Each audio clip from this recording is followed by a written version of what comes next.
today.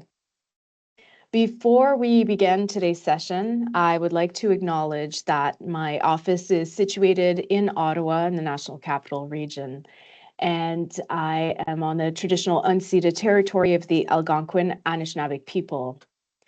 We recognize the traditional knowledge of the peoples, the land, and the benefits it provides to us all. We share this knowledge, we share this knowing as an act of reconciliation, as recommended by the Truth and Reconciliation Commission's 94 calls to action, and in gratitude to those on whose territory we work, live, and visit. I recognize also that we all work in different places and parts of the country. Therefore, you may work on a different traditional Indigenous territory. I encourage you to take a moment to reflect on this. All right, so let's get started with a few housekeeping notes, and I'll ask my colleague to just change the slide for me, please. We will be asking you to redirect all your questions to the Q&A function.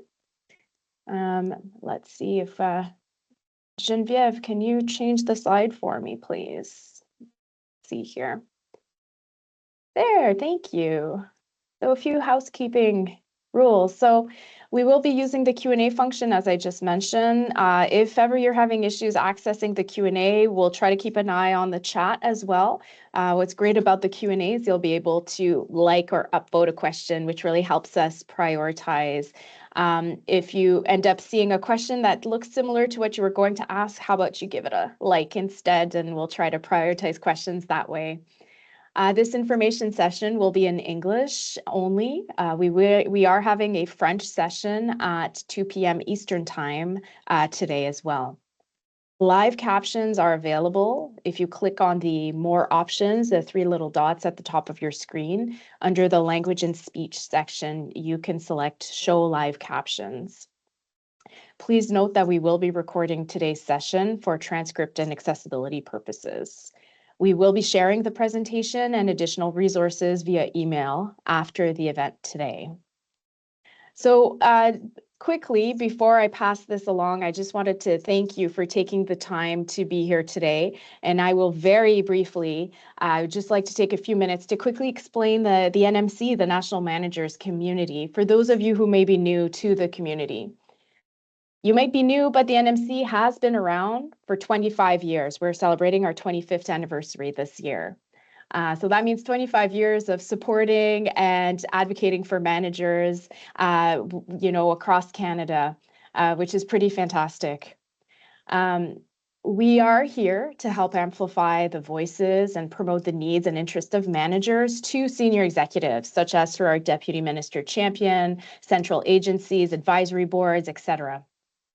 The NMC offers managers opportunities to collaborate, to connect, and we work with key partners to provide managers with relevant resources, activities, events, info sessions such as this one.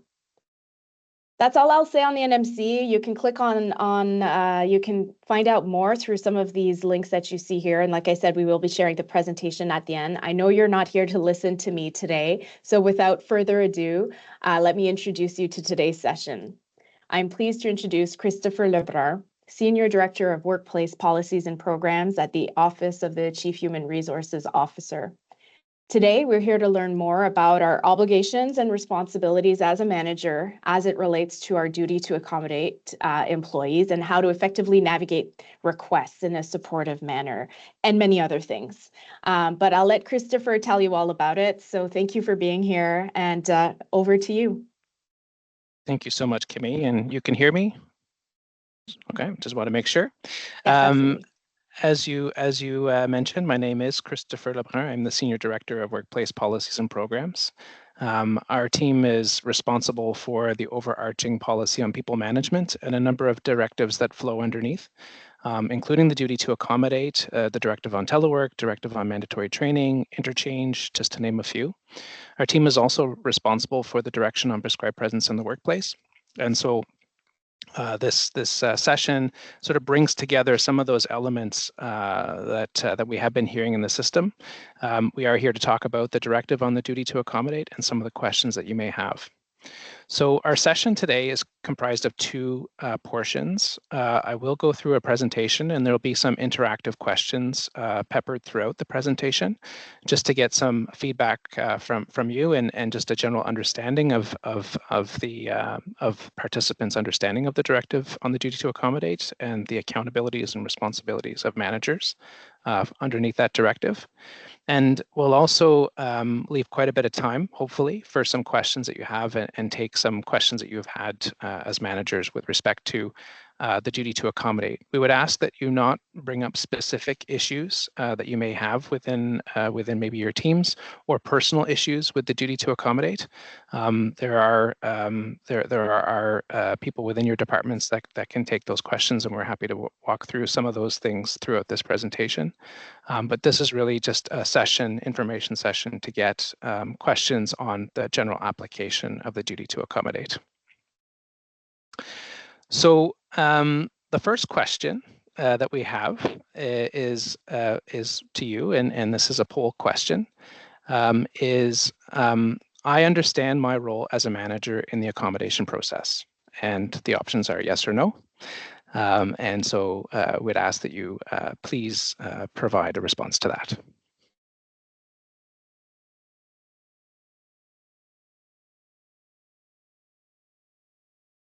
And by the way, this is a great number of people. I think this is one of the largest groups that we've ever presented to on the duty to accommodate. So we're really excited about today's session. Okay, so far polling around 70% of managers understand the process, so that's good. Hopefully there was some new information will come out in today's session, either through the presentation or some of the questions. And for the 28%, no worries. This is why you're here today, is to work through this process and address any questions or anything that's not clear in the duty to accommodate. Okay, so I think we got about 400 responses. I think things are solidifying in terms of the 70 to 30% split. I have a second question for you, which is, in your experience, which area of corporate services or internal organizational processes could be improved to support timely accommodation? I'm curious to see how that's going to shake out in terms of responses.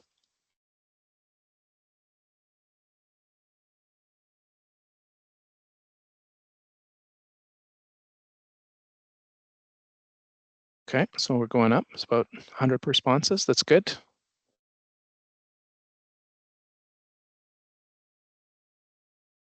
Okay, this is really insightful for us as policy people. It's good to know it. You know, when we look at the ecosystem of accommodations, there are multiple areas that support managers to ensure that they can put in place timely accommodations or effective accommodations, and it's good to know, you know, where the pressure points exist within the system, so that we can, you know, fine tune our messaging and communications with respect to the duty to accommodate.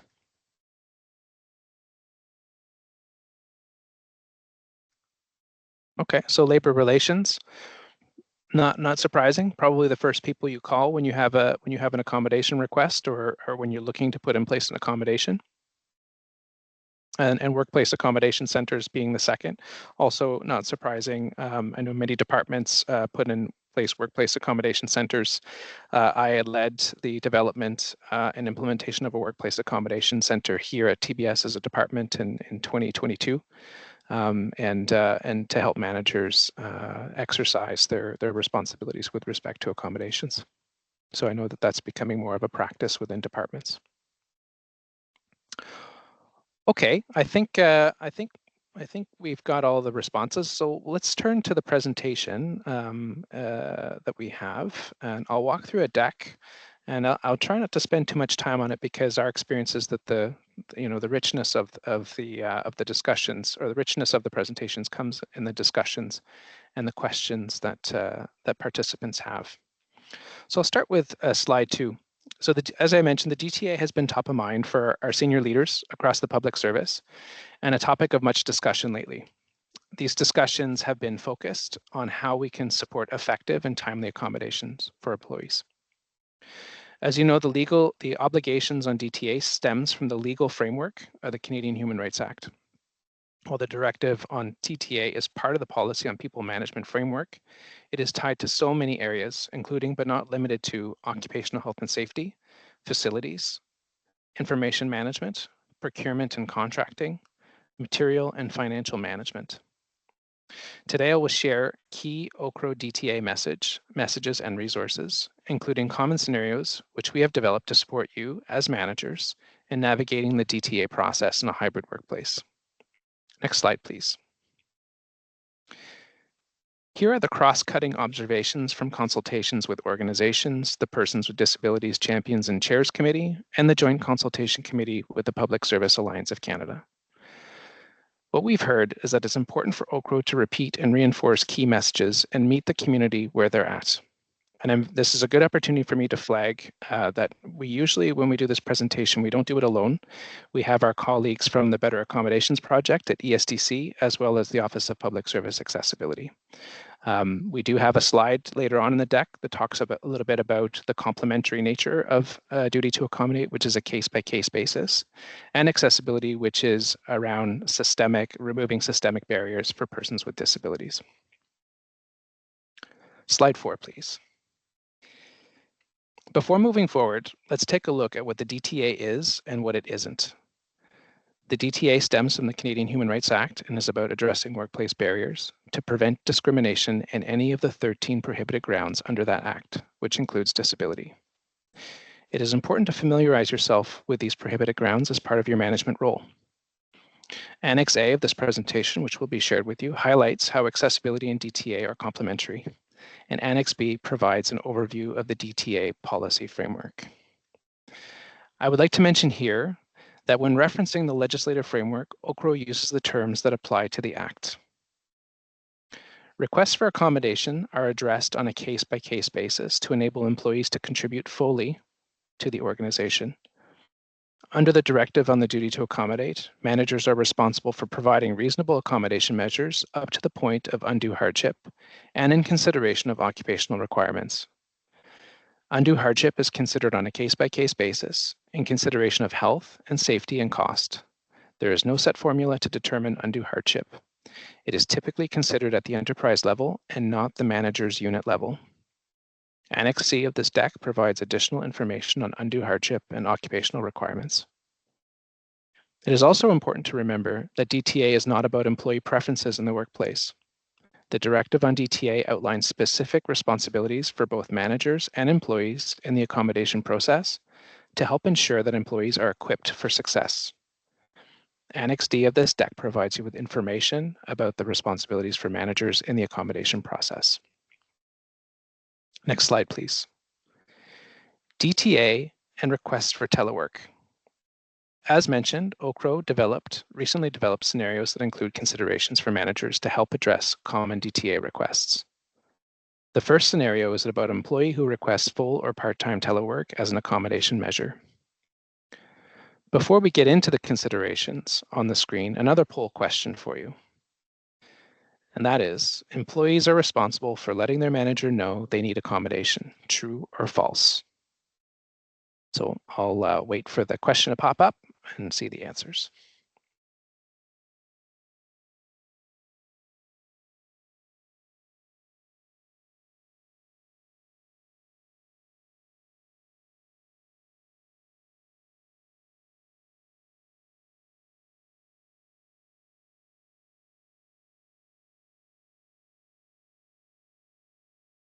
So I went to the Toronto Shoe Museum on the weekend with my daughter, and I was a bit disgruntled that they had a trivia question that was a trick question. And I'm afraid I did the same thing on this call. So this is a bit of a trick question. As outlined in the directive on the DTA, yes, employees are responsible for informing their managers of their work-related needs, but managers also have what is known as the duty to inquire. Employees may be reluctant to discuss their work-related needs. The duty to inquire is about managers using their observations to initiate proactive discussions with employees about potential work-related needs. Signs that might indicate that accommodation may be needed could include feedback from coworkers indicating the employee's behavior has changed recently, the manager's observations and changes in the employee's behavior, or the employee expresses difficulty in completing their work responsibilities. In these instances, managers should consult with their organization's functional specialists for guidance. For this scenario, when an employee has requested telework as an accommodation measure, your responsibility as managers include determining if the DTA applies, and if so, addressing the request under the normal organizational accommodation process, and not as an exception to the direction on prescribed presence in the workplace. Determining if the request can be addressed without requiring supporting documentation. For example, you could leverage existing information, including the GC Workplace Accessibility Passport, to collaborate with the employee on identifying solutions to address workplace barriers. Finally, explore with the employee potential accommodation measures. Telework may not be the appropriate solution in all circumstances. One message that we have repeated quite a bit, and I will underline it again here today, is that when the barrier is understood and the potential accommodation measure is known, documentation such as medical notes may not be required. Remember that in instances where supporting documentation is needed, do not limit acceptable documentation to doctors. Other experts, such as physiotherapists, psychologists, or occupational therapists, may be better placed to provide information. We understand that further guidance in this space would be welcomed by all. And DM Tina, a champion for federal employees with disabilities, is leading the Better Accommodation Project, and her team will develop guidance and tools related to providing workplace solutions for employees with disabilities in line with the Accessible Canada Act. We are working closely with DM Tina's team and understand they plan to come to this forum to present their guidance and tools later this year. Next slide, please. This scenario covers a situation where an employee has presented a medical note that outlines the accommodation measure. And I have another poll question. This one is, supporting documentation such as medical notes is always required to justify an accommodation request. True or false?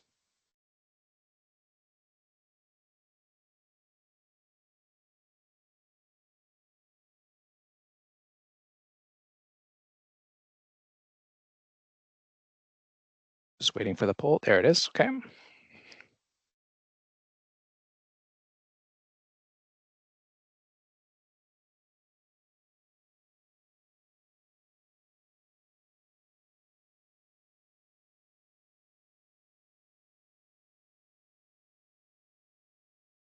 Okay, so it looks like 90% false, and that is the correct answer. While DTA requests are to be addressed informally where reasonable and when necessary, the type, amount, and source of supporting documentation requested is to be determined on a case-by-case basis, according to the specific circumstances and complexity of the request. As a manager, it is your responsibility to determine the reasonable accommodation measure in collaboration with the employee. Supporting information, when required, should outline how the barrier impacts the employee's ability to fully participate in the workplace. This information will enable you to explore potential solutions with your employee. Next slide, please. DTA and equipment assets. In this scenario, an employee working in a hybrid environment has requested ergonomic equipment in their telework location. Let's pause here to run our final poll question.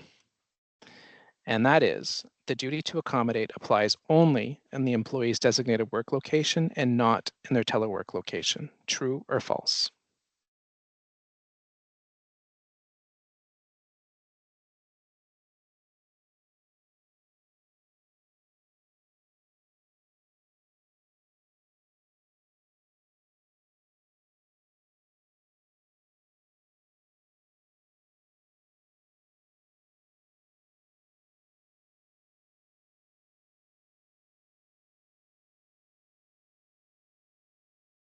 Okay, it looks again like a false is leading, and that is correct. The DTA applies wherever the employee is required to perform work for the employer, either on a temporary or permanent basis.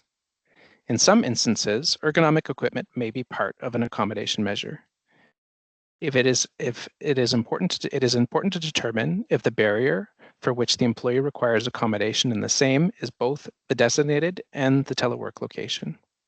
Different accommodation measures may be needed depending on the barrier and the location. In addition to the DTA, deputy heads have obligations under the Canada Labour Code and the National Joint Council Occupational Health and Safety Directive to ensure the physical and psychological health and safety at work of their employees is protected regardless of the work location. There are many resources available to managers to help support the psychological well-being of employees, and your OSH specialists can help you to them. Next slide, please. DTA and key messages. Here is a summary slide of key messages highlighted in the previous scenarios. They are also echoed in the hybrid technical package that was sent to deputy heads, heads of HR, and bargaining agents on May 1st, 2024. The package contains additional guidance to organizations to promote consistency in addressing workplace barriers. Next slide, please.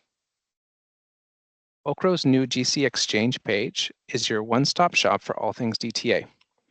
It includes links to the legislative and policy framework, the DTA manual and manager's pocket guide, the hybrid technical binder, as well as FAQs and guidance on using the GC Accessibility Passport. Should you require additional support, please reach out to my team at the email address here through your DTA specialist at wpp-ppt@tbs-sct.gc.ca. We are also able to provide organizations with DTA information sessions upon request. Okay, last slide. I will now conclude the presentation portion of the event, and I will now take any questions you may have in the official language of your choice with what we shared today. And you can use the meeting chat or ask your questions verbally. And I believe Kemi had some instructions in terms of using the voting function if you have a question that's already been repeated or is already there on the chat function. I would once again like to remind you that we're not able to speak to specific cases. If you have any questions that was not answered by the end of the session or want to discuss individual cases, I invite you to reach out to your organization's functional specialists. Okay, and with that, I'm ready to take any questions you may have.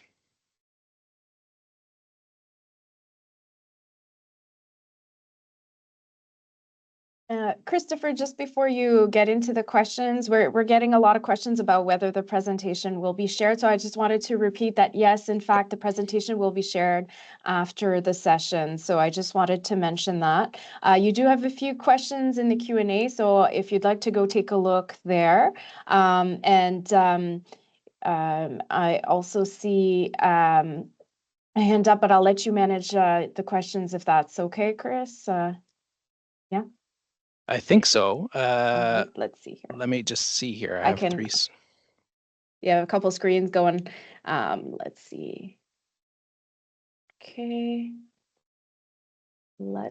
Sorry, I also have multiple screens. This is the curse of the presenters, right? Too many screens, too much talking. How about if I read out a question to you? That'd be perfect. Okay.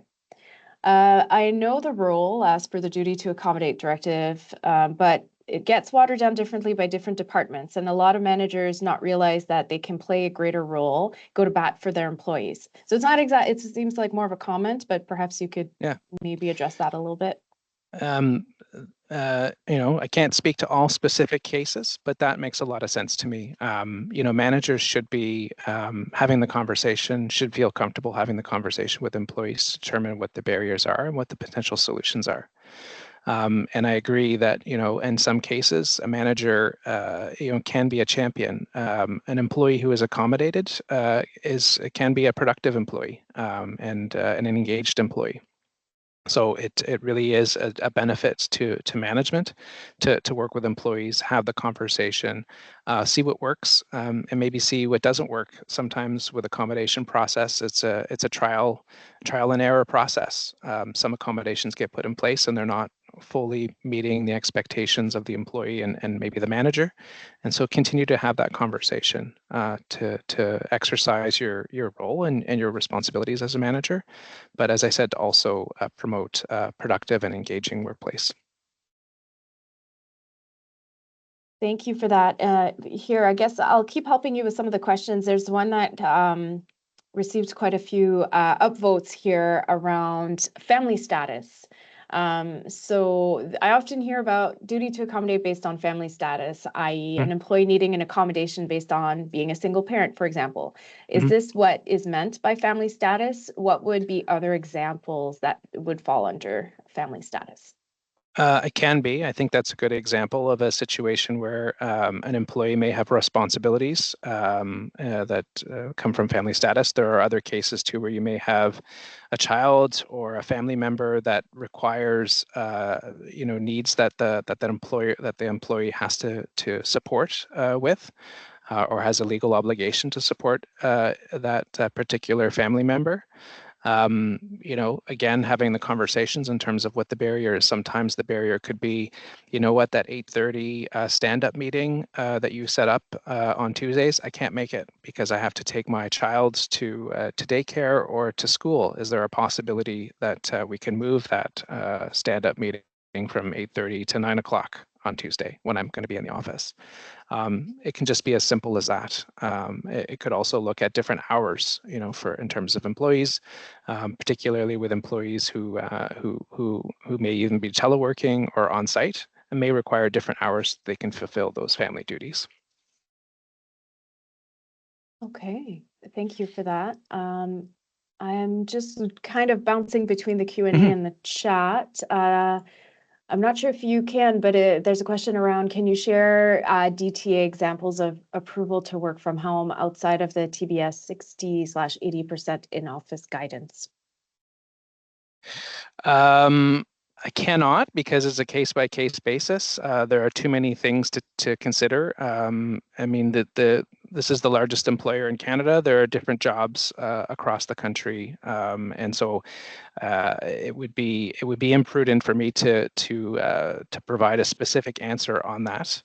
Again, the conversation should boil down to what the barrier is and to see, what the employee, the employer, or the manager has at their disposal to address that barrier. In some cases, it may just be a question of facilities, a workspace to accommodate an employee.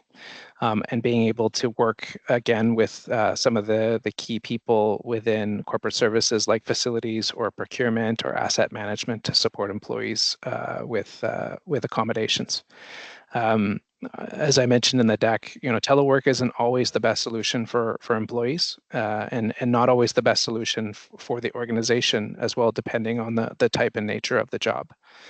So managers should explore to the best of their abilities all options. And that's why having partners like workplace accommodation centers or projects like the Better Accommodation Project that helps facilitate that process are really important in this ecosystem. Sounds good. Another question here around, can you comment on what the phrase yes by default refers to? Does it mean saying yes to every DTA request? I've seen this referred to in the TBS accessibility plan. Yeah, so we don't use yes by default for the DTA directive. The DTA directive is a case-by-case basis, so we can't always say yes. But I think, stepping outside of the policy realm, I think what's being communicated there, and I'll turn to my colleague Clara Morgan, who I see has raised her hand in the OPSA, in the Office of Public Service Accessibility, is that, managers should be open to having the conversation with employees and not shy away from having those conversations. If an employee has a barrier that they're experiencing, or if a manager is noticing a barrier that the employee may be facing, to encourage conversation and to have the discussion. So a manager can't always say yes to everything. There are some things that cannot be done for different reasons.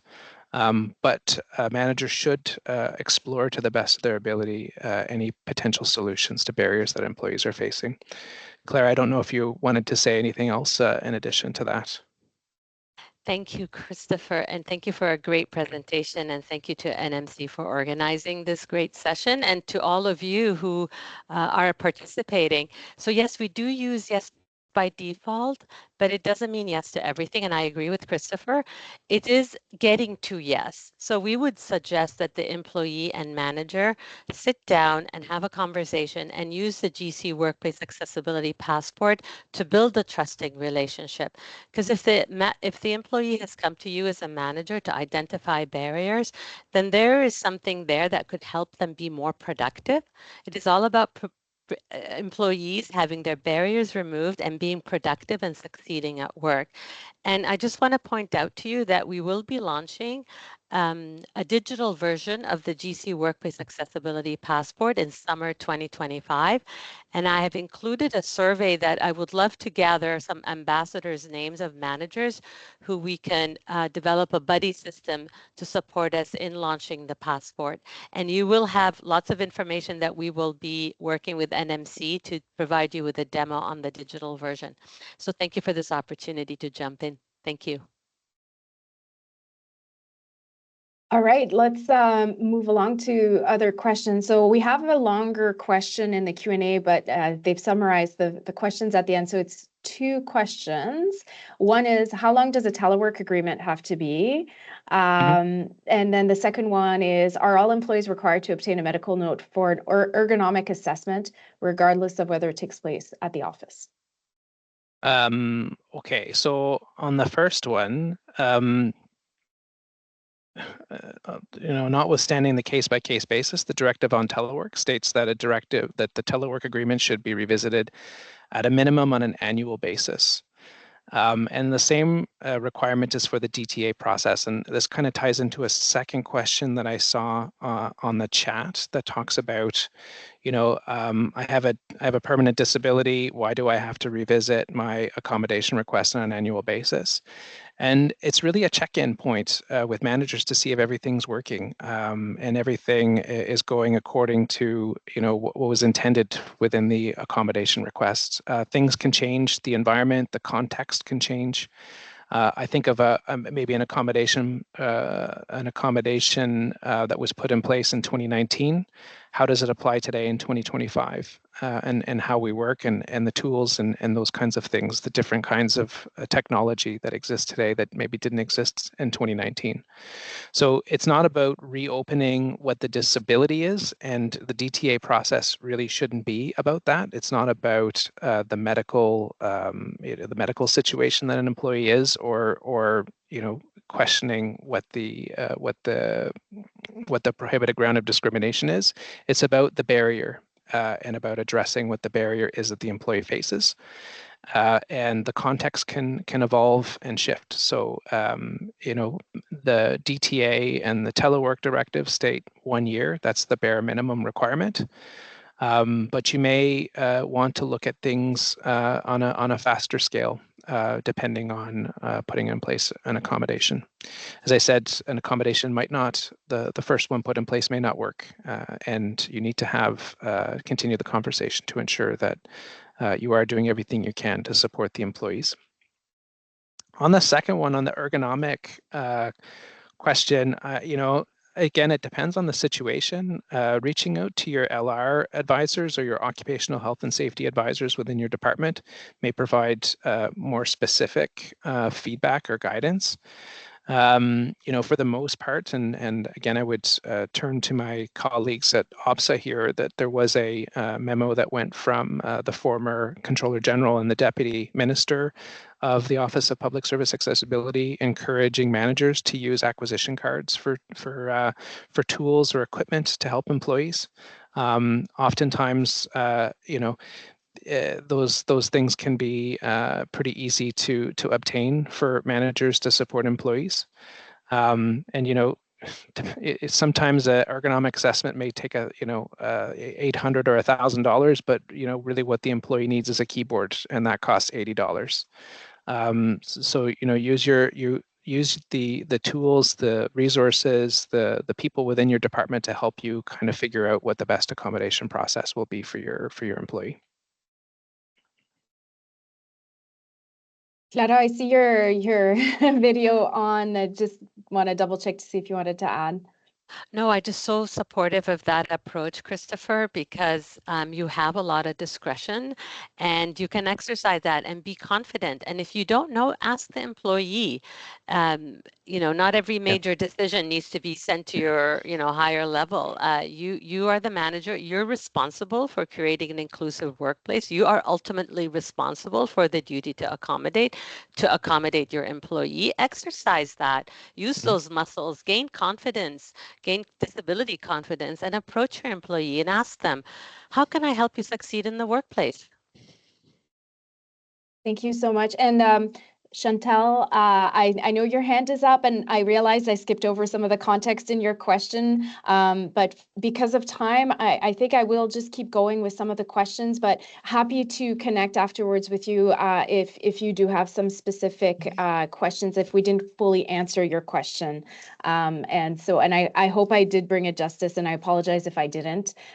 We have so many questions. I'm just trying to stay on top of it here. But I do have a very quick one, Christopher. Are there common service standards for DTA? No, they're not. But managers should do everything they can to address accommodation requests or address barriers for an employee as timely as possible. The reason why there are no standards is because it can depend on the case. You can have a very simple case that can be done very quickly, and I would encourage managers when those fall on your desk to address them as quickly as possible. There are more complex ones that may require more. Sometimes the employee doesn't even know what the barrier is. And you need to work with the employee and specialists to figure out what the potential barrier is to be able to address it. The only thing that I would state there is really just to do whatever you can to address it in as timely a manner as possible. So there's nothing that says that it has to be done within 5 days or 10 days or whatever. Some accommodation requests can take months. We've seen that can take up to 6 to 12, sometimes 18 months. And that's not because the manager wasn't doing their job. It's actually because the manager was doing their job. They were trying to find a solution for the employee. So again, work with your technical, your support functions within your departments to find, the best possible and timely solution for your employees. Great, thank you. We have a question again about equipment. So is there a requirement to ensure both in-office and remote office locations are equally equipped? If a duty to accommodate requires specialized equipment, is there some sort of limit, for example, or and so on? So yes. Again, a case by case, but what I will say is that on the technical binder, and we worked with our colleagues in occupational health and safety on this, is we've encouraged departments to identify through their hazard prevention program the equipment that they're providing employees in the hybrid workplace. So that means equipment in the office, the designated work site, as well as the telework, the management approved telework location. Usually that equipment will be ergonomic, friendly, like in terms of, the right kinds of ergonomic chairs, keyboards, mice, those kinds of things. And it should be providing some transparency in terms of what the employee can expect, as I said, in the office and in the management telework location. If the DTA applies, there may be a requirement for the employer to provide that equipment in both locations. And again, it will depend on the situation. It will depend on the type of equipment. But again, that will be a conversation with your functional specialists, the resources that you have within your department to determine, what that accommodation should be. But it's not, just to be clear, it's not an employee has asked for a certain type of equipment. It is an employee has brought forward a barrier, and it has been determined that the duty to accommodate applies in this particular case. And at that point, the manager really is responsible to make sure that they're accommodating that employee wherever they are asked to perform the work. Yeah, absolutely. And speaking about some of the relationships between those different corporate parts within a department, there's an interesting question around the relationship with, for example, labor relations or facilities, and what happens when a manager gets some pushback. and might be some disagreements around the guidance provided. So could you speak a little bit to those types of situations? Again, it's always difficult, case by case basis. What I would recommend for managers is recognizing what their roles and responsibilities are within the directive.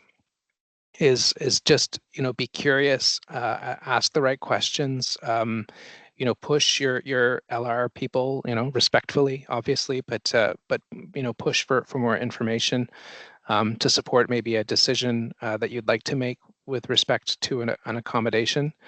You can always raise any particular issues as well, whether it's through LR or the proper departmental channels. I've heard of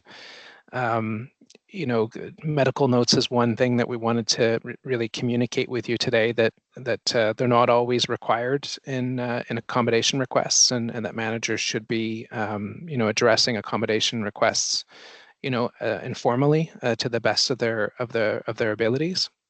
But we have heard of cases where it's facilities that's asking for a medical note and not the manager. And I think in those particular cases where it makes sense, raise those as potential further barriers within your departments in creating a fully inclusive workplace. Again, it just depends on the situation. As I say, some cases are going to be very simple to address, and some cases are going to be very complex to address. And as long as you're continuing the conversation and you're doing what you can as a manager, you're doing your job. There's also a question that it speaks a little bit about some of the best practices maybe you've seen across departments. So the question was on the topic of manager discretion. What are the implications of consistency of accommodations across a department? But I would even push further and say across different departments too. Well, I'm going to be biased, and I see Liz Ellis is on the chat. So she worked with me here at TBS and putting together the Workplace Accommodation Center here within this department. The departments that have, established points of contact and, made clear and communicated the people that are there to support managers tend to do very well in this space. For the most part, there's always some particular issues that can be difficult, but those tend to be the exception, not the rule. So, what I'm hoping to leave you with here today on top of the key messages is that who you can reach out to in your departments, that those areas are accountable for helping you in your accommodation process. And that who to reach out to get that support, whether it's LR, whether it's a workplace accommodation center, whether it's facilities or your procurement team.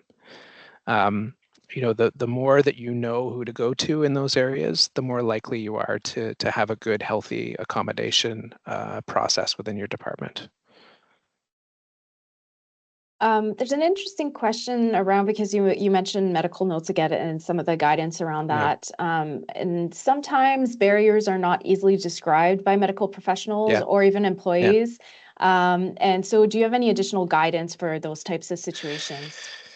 Yeah, it's a tough question too, because I know that medical notes, and we've heard of story like employees are going to their managers saying, here's a medical note that says I need a full-time telework arrangement, and unfortunately it's not enough information in all cases for a manager to make that decision.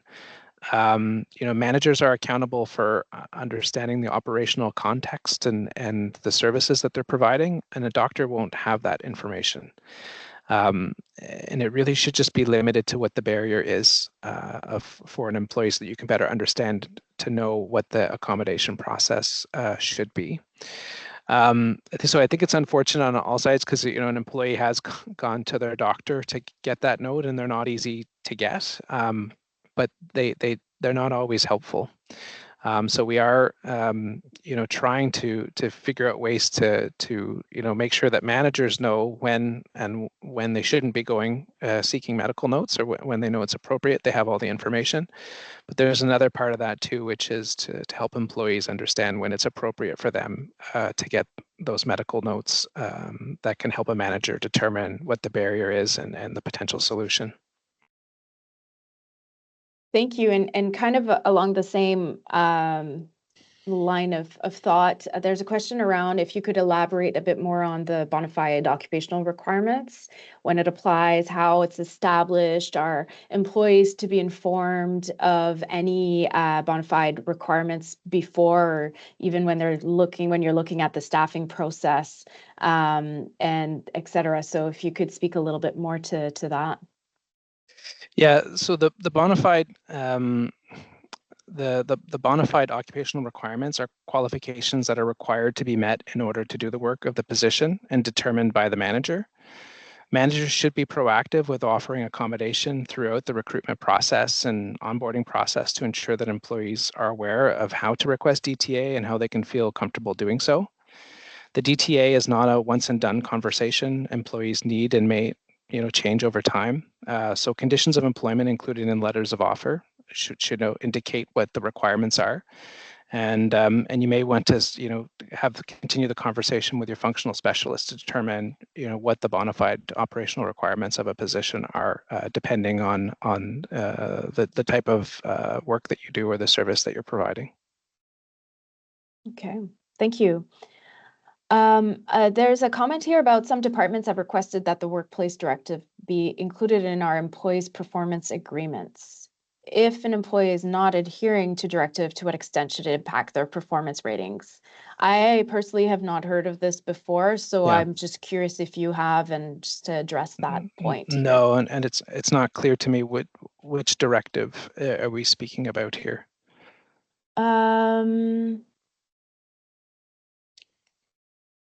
Yeah, that's a very good question. I'm not Yeah. totally sure here either. Yeah.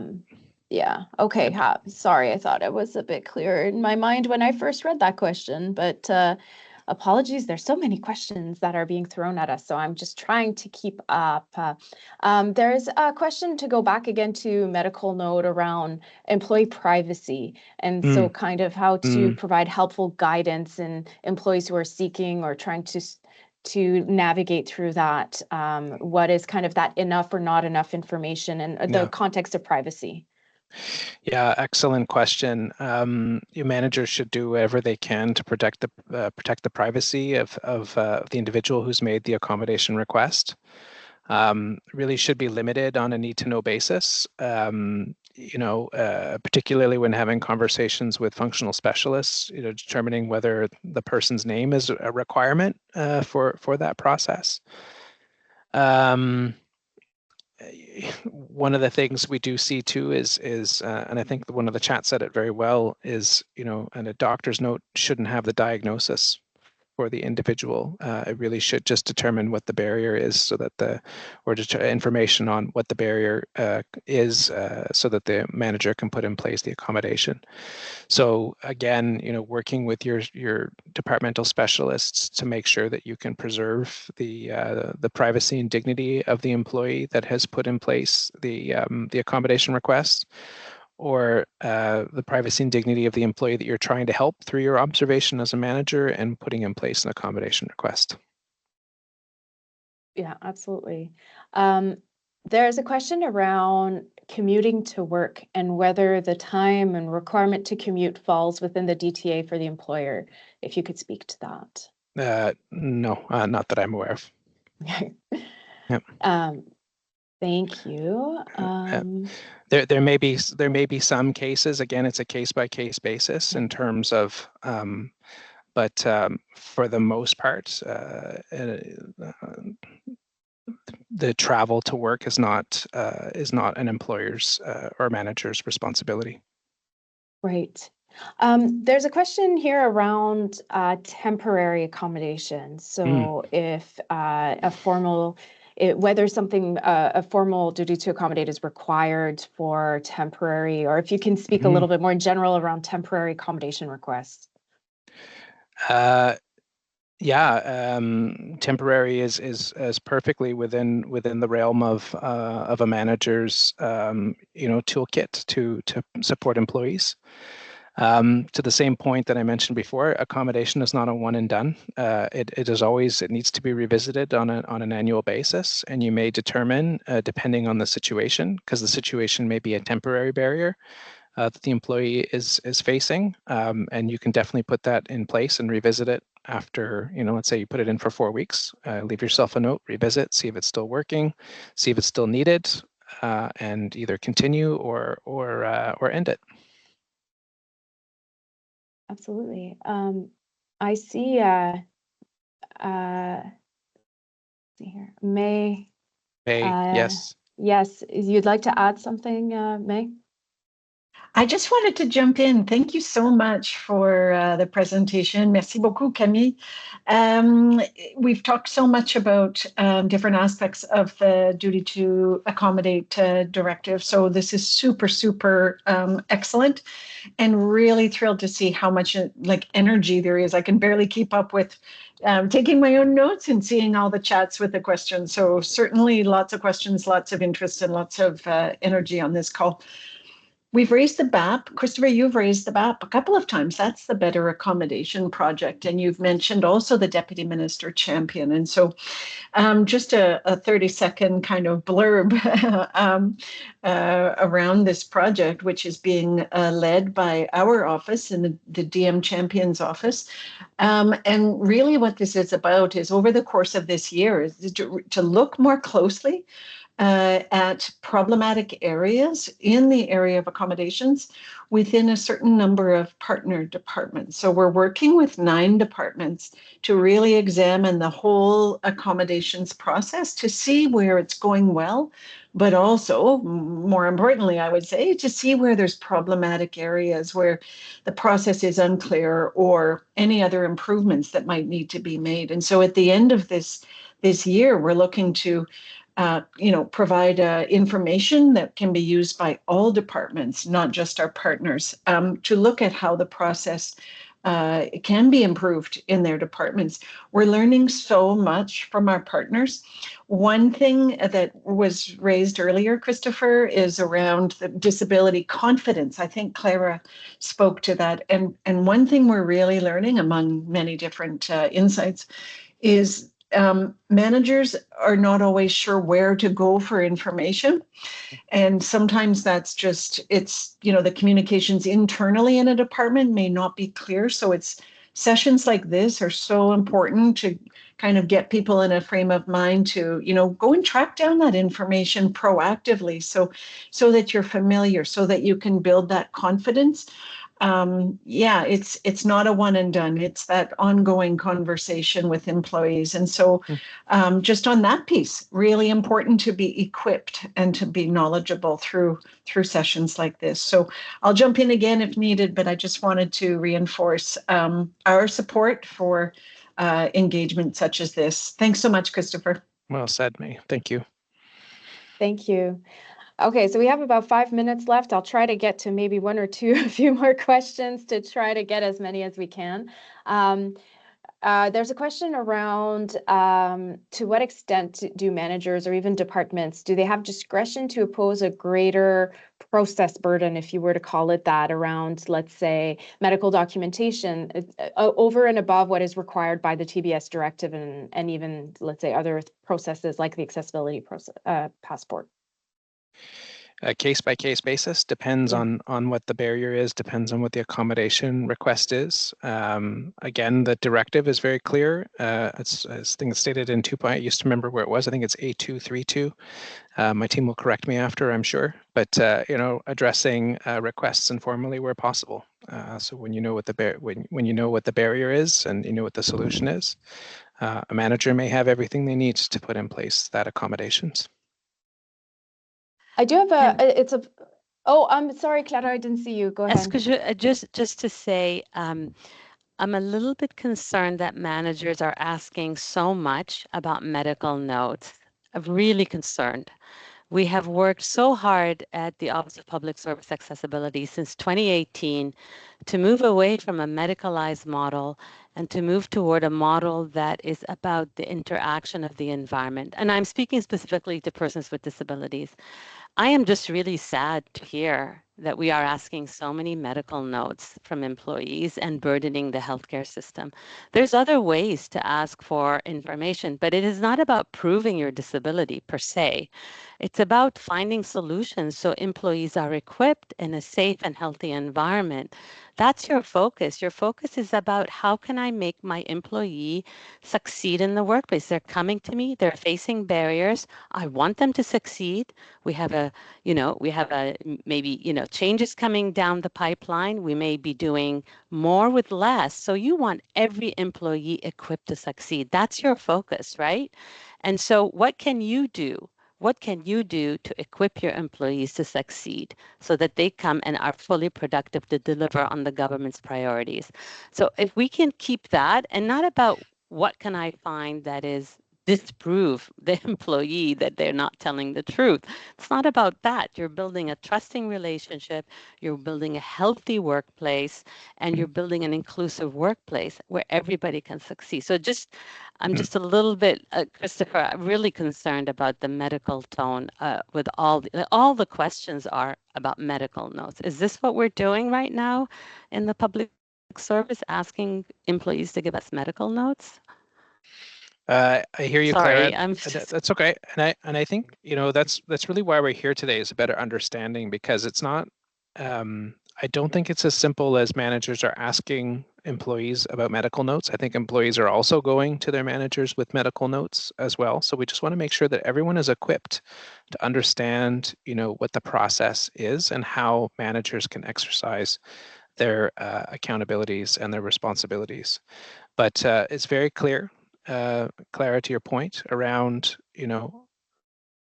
managers may have all the information they need, and they may not need to go to the medical community, but they may also go to different areas to help support managers and employees address barriers. So I hear you, Clara, and that's really why we're here today. It's just, Christopher, I mean, I have heard of employees being asked for blood samples. I've asked, is this what we want? Do we want x-rays of employees? I mean, what kind of information is being given to the employer? Like, I'm sorry, I think we have to surface these issues at this session because managers are a little bit confused. And I am hearing that labor relations is asking them for these things. Given that 28% responded to your first question, what needs improvements, it's labor relations. So is it the advice the managers are getting? And I think this kind of session is very important, Camille and Christopher, for organizing and helping managers get the best advice possible. Yeah, I think Clara, we might need to continue this conversation offline as we are, 1 minute left to the session. But I think there's a few things I might want to close the session with. One, clearly there's a need to talk about this subject based on the fact that I could barely follow along with the amount of questions we received today. So I really greatly appreciate your authenticity in your questions, your participation today, and what we will do, and I can guarantee that from an NMC standpoint, we're going to comb through a lot of these comments and questions, and we go back to our partners, and we'll go back to Christopher's team, to all the other central agencies and partners, and share the feedback, concerns, questions back with them. Look and see what else we can do on this subject to try to equip managers and share resources and continue our objective and mandate of supporting managers on tough subjects. We're here to ask the tough questions, and we thank you for asking the tough questions. So on that note, Christopher, thank you so much for being here. Thank you, Clara, for bringing up the hard subjects. Thank you, all of you, for your participation. We appreciate you all. We wish you a really great day, and there will be follow-ups to this, let me assure you. Yeah, and don't be shy in visiting the GC Exchange page on the Duty to Accommodate and all the resources that are there. Some of the questions may be answered in that website. Thank you. Yeah, absolutely. Thank you so much, everyone. Thank you. Merci tout le monde.